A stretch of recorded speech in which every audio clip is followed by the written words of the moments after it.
Well, welcome to the latest episode of a long-running saga called Driving Joe Hockey.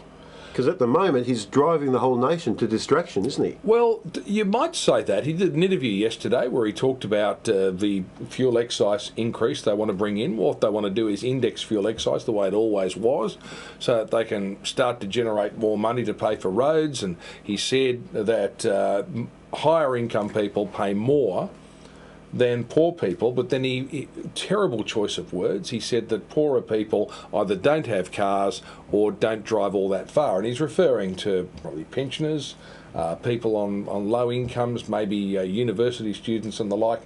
But the truth is there have been plenty of studies that show it's a regressive thing. You tax fuel, and the people who pay the higher proportion of that increased tax are people on lower incomes. And the key thing is how much you spend as a proportion of your income.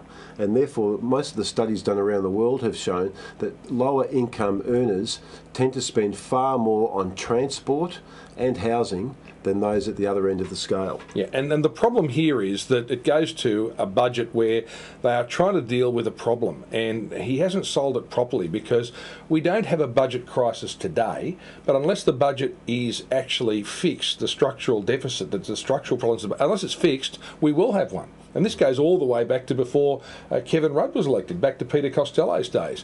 But the way they're doing it is in a really unfair way. And this has been very clear, and it's been noticed by the public, and that's why they are having such hard trouble selling it. And the message is being obscured by the image now, and this latest faux pas doesn't help things, does it? Because not only do we have this image of a cigar-chomping treasurer from the North Shore of Sydney, but now he's sort of looking down on those people as he chomps on his cigar, who are driving around in much older cars that don't have that fuel economy either. But see, so he's not going to win. See, you've used that term cigar chomping.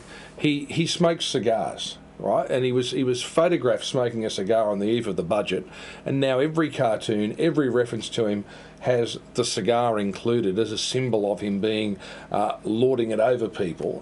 He really has to turn it around somehow, and I think we had him on the program today, and he could have said, look, I could have used my language better.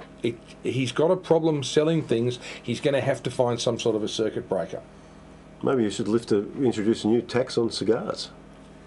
It's an idea.